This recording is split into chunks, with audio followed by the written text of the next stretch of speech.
So something that I haven't done a very good job at is unpacking this idea of the kind of future that you want to create.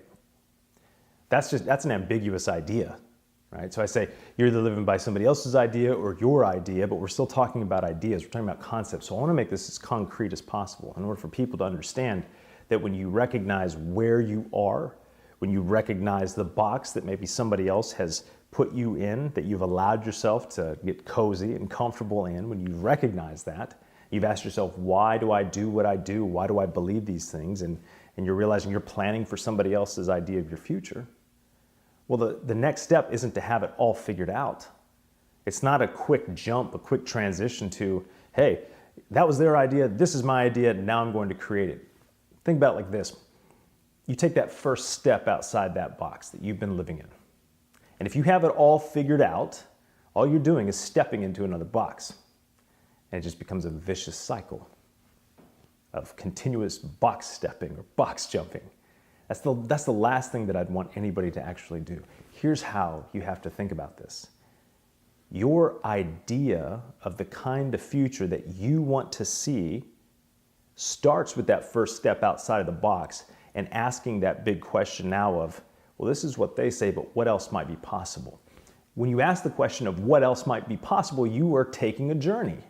You don't have the answer, and you're not supposed to. And I think that's a huge problem that we face today as human beings, is that we bought into this idea that if you move from one place to the next, you better have it all figured out.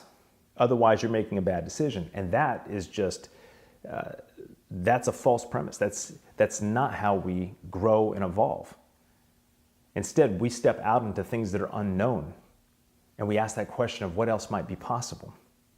Not so we can create another box, but so that along the way we can start to see how the future might be unfolding. We can start to see how things that are here today may be impacting several parts of our society so that we can think more consciously, more creatively, and critically about our role in the world that we are creating and what we're leaving to the generations coming behind us. That's where your idea starts to truly take form.